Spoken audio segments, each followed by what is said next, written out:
तासांमध्ये मराठवाडा आणि मध्य महाराष्ट्र तसंच विदर्भातील अनेक भागांमध्ये विजेच्या कडकडाटासोबत वादळी वाऱ्यांसोबत गारपीट झालेली आहे। नमस्कार मित्रांनो, द लाईव्ह वेदर यूट्यूब चॅनलमध्ये तुमचं मनापासून स्वागत आहे।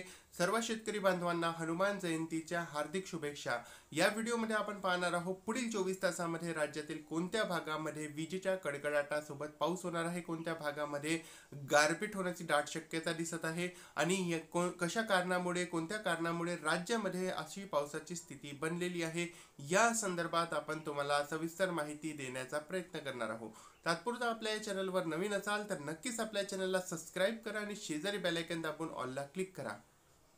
विदर्भ आणि मराठवाड्यातील काही भागांमध्ये एक सायक्लोनिक सर्क्युलेशन बनलेलं आहे, एक ट्रफ बनलेली आहे। विदर्भापासून छत्तीसगड होत इकडे केरळपर्यंत हे ट्रफ बनलेली आहे आणि दरम्यान सायक्लोनिक सर्क्युलेशन आणि ट्रफचा प्रभावामुळे राज्यामध्ये खास करून विदर्भ आणि मराठवाड्याच्या भागामध्ये आपल्याला विजेच्या कडकडाटासोबत पाऊस पाहायला भेटत आहे। एक सायक्लोनिक सर्क्युलेशन इकडे बांगलादेशच्या भागावर बनलेला आहे, एक वेस्टर्न डिस्टर्बन्स आपल्याला 26 तारखेला हिमालयाच्या भागामध्ये पोहोचताना दिसणार आहे। सध्या इथे हा वेस्टर्न डिस्टर्बन्स बनलेला आहे। आपण पाहू शकता मागील 24 तासांमध्ये जबरदस्त वादळी वाऱ्यांसोबत विजेच्या कडकडाटासोबत विदर्भाच्या भागामध्ये पाऊस झालेला आहे। पुढील 24 तासात राज्यामध्ये पावसाची स्थिती नेमकी कशी असणार आहे तर या संदर्भात जर तुम्हाला माहिती दिली तर पुढील 24 तासांमध्ये वादळी वाऱ्यांसोबत विजेच्या कडकडाटासोबत पाऊस होण्याची शक्यता नागपूर, भंडारा, गोंदिया, चंद्रपूर, गडचिरोलीच्या भागामध्ये असणार आहे। इकडे अकोला, बुलढाणा आणि वर्ध्याच्या भागामध्येही पाऊस होण्याची शक्यता आहे। यवतमाळच्या भागातही पाऊस होण्याची शक्यता आहे। तुरळक ठिकाणी विजेच्या कडकडाटासोबत वादळी वाऱ्यांसोबत पाऊस होणार आहे। नांदेड, लातूर, परभणी तसंच इकडे धाराशिव, सोलापूर आणि सातारा या भागातही पुढील 24 तासांमध्ये तुरळक ठिकाणी विजेच्या कडकडाटासोबत पाऊस होणार आहे। कारण एक सायक्लोनिक सर्क्युलेशन इकडे नांदेड, परभणी आणि लातूरच्या आसपासच्या भागामध्ये बनलेला आहे, तर यामुळे अशी परिस्थिती या भागामध्ये होऊ शकते।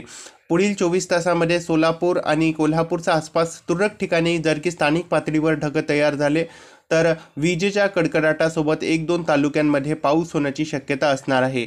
आज विदर्भ, मराठवाडा आणि मध्य महाराष्ट्रातील दक्षिण पश्चिम भागामध्ये विजेच्या कडकडाटासोबत पाऊस होण्याची शक्यता दिसत आहे। हा पाऊस येणाऱ्या दिवसामध्ये कायम आपल्याला भाग बदलू आपल्या राज्यामध्ये पडताना दिसणार आहे। मित्रांनो, सध्याच्या काळात जेव्हा मी हे तुमच्यासाठी व्हिडिओ बनवत आहे तर सध्याच्या काळाचा जर आपण लाईव्ह सॅटेलाइट इमेज बघितली तर आपल्याला इथे दिसत आहे सध्याच्या काळात इकडे चंद्रपूर, गडचिरोलीच्या भागात तुरळक ठिकाणी ढगाळ वातावरण आपल्याला दिसत आहे। यवतमाळच्या भागातही तुरळक ठिकाणी ढगाळ वातावरण आहे। नांदेड, इकडे परभणी, लातूर, इकडे धाराशिव आणि सोलापूरच्या भागातही आपल्याला तुरळक ठिकाणी ढगाळ वातावरण पाहायला भेटत आहे। इकडे नगरच्या भागातही तुरळक ठिकाणी ढगाळ वातावरण आहे। मुंबईच्या उपनगरमध्येही तुरळक ठिकाणी हलकेसे ढग आपल्याला दिसत आहे उंचीवरचे। आणि सध्याच्या काळामध्ये राज्यात कोणत्याही भागात पाऊस पाहायला भेटत नाही आहे। दुपारनंतर किंवा संध्याकाळपर्यंत राज्यामध्ये परत पावसाला अनुकूल वातावरण होणार आहे आणि आज दिवसभरात किंवा संध्याकाळपर्यंत विजेच्या कडकडाटासोबत सोसाट्याचा वाऱ्यासह गारपिटीसोबत पाऊस होण्याची शक्यता दिसत आहे।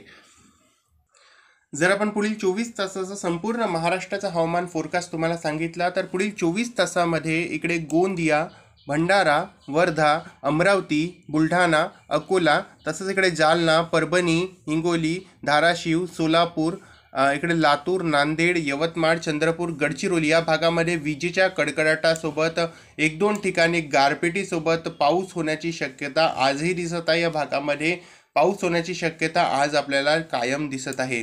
तसंच तुरळक ठिकाणी जर की स्थानिक पातळीवर ढग तयार झाले तर पाऊस होण्याची शक्यता इथून आपल्याला दिसत आहे। दरम्यान सांगली, सातारा, कोल्हापूर, सिंधुदुर्ग या भागामध्ये जर की स्थानिक पातळीवर ढग तयार झाले तर पाऊस होण्याची शक्यता दिसत आहे। अन्यथा पाऊस जास्त काही या भागामध्ये दिसणार नाही आहे।